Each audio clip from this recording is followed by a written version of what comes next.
Halo guys, assalamualaikum warahmatullahi wabarakatuh.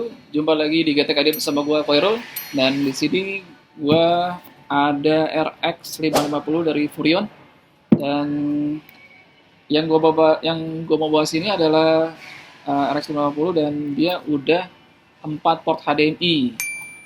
Dulunya AGS punya versi yang RX 550 yang 4 HDMI juga, tapi ini merek Yeston. Nah, kebetulan Yeston memang sudah tidak dimasukkan lagi, diimpor lagi oleh AGS, dan Furion lah yang muncul untuk menggantikan tipe tersebut.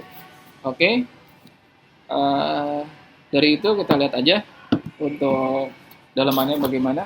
Dan kalau kita buka boxnya, di dalam package-nya, nah ini simple banget, cuma bubble ya, bubble hitam langsung ke produknya. Nah kayak gini, dan biasa ini kartu garansi, ini kitab-kitabnya, installation guide, dan CD udah nggak disertakan karena bisa langsung download di situs AMD Radeon-nya langsung ya. Oke, nah ini basically kayak gini, kecil juga. Nah, kalau si Yeston itu dia bukan secara garis lurus kayak gini ya, dia bentuknya 4-2-2, nggak langsung 4 berjajar kayak gini bentuk, dan dia lebih kecil. Nah ini kalau untuk Yeston agak lebih besar, untuk yang Furion agak lebih besar. Oke, 4 per HDMI-nya. Nah ini memudahkan kalian memang untuk mengextend atau mirroring 4 monitor secara bersamaan. Nah ini lebih enak nih, HDMI-nya udah disediakan 4 port. Jadi kalian memang punya monitor yang colokan HDMI aja, ya udah langsung bisa dipakai. Beda kalau yang versi RX 3000 series, 4000 series, nah itu dia paling cuma ngasih HDMI cuma satu, yang lainnya masih DisplayPort. Nah itu ya menyulitkan kalian bagi kalian mau menggunakan VGA tersebut untuk extend 4 monitor, karena harus punya converternya.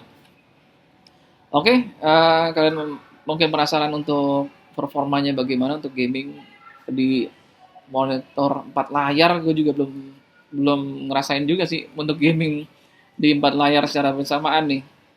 Dan untuk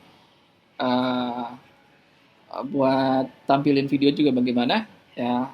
Kalau gitu kita langsung tes aja tanpa lama-lama lagi. Oke. Oke guys, yang gue lihat ini adalah mode extended. Jadi monitor yang di hadapan yang kita lihat di depan ini berbeda-beda dalam menampilkan dalam tampilannya, berbeda-beda. Nah ini ada yang video gaming. Nah, kita misalkan buka Word. Nah ini masing-masing bisa menjalankan secara bersamaan. Kalian misalnya lagi kerja atau mau sekalian main gaming, mau gaming juga, nah ini bisa pakai mode extended kayak gitu.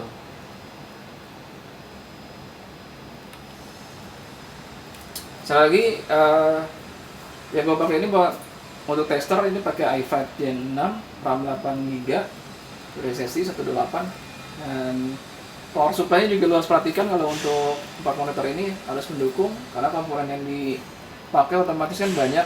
4 monitor, ada HDD, ada SSD, nah itu benar-benar lu harus pilih yang bagus dan cukup memadai untuk menyuplai komponen tersebut. Dan yang dapat kalian lihat ya, ini mode extended, jadi secara bersamaan dengan mengoperasikan beda-beda tampilan. Nah, ada yang sebelah kanan ini tampilan untuk video.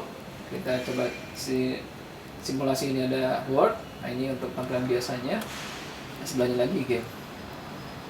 Oke.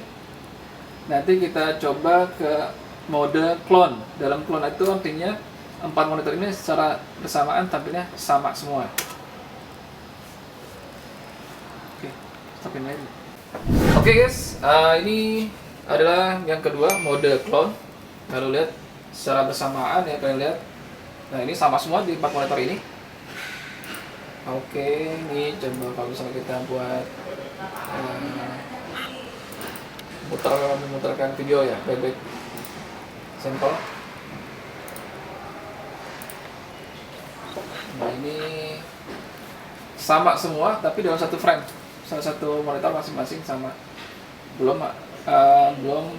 untuk penggabungan satu 4 monitor satu resolusinya. Kayak gini.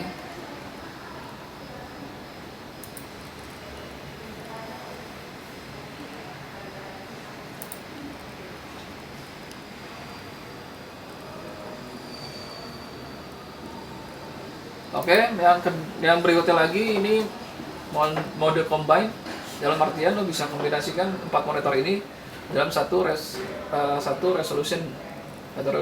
Resolusinya misalkan ini kan Full HD. Ini HD 1360. Nah, ini 1366 ini dikali 4 aja. Nah, itu untuk mode combine. Oke guys, yang ini terakhir ada mode combine. Nah, ini bakal mengkombinasikan 4 monitor menjadi satu resolusi. Nah, resolusinya ini sampai 5760 kali 900.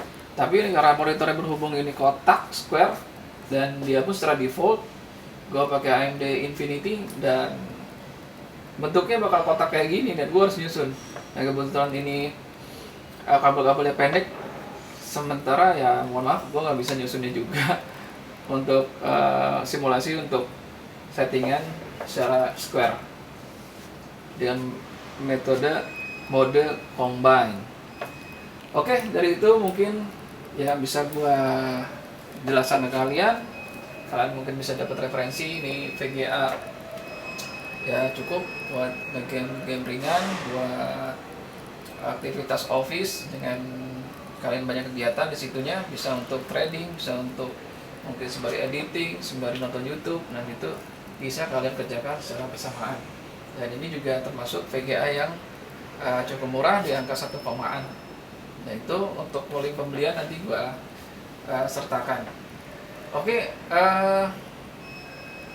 mungkin ada testing gaming kali ya untuk VGA ini. Gua mungkin beberapa gaming deh nanti gua akan tampilkan. Oke, itu aja. Thank you.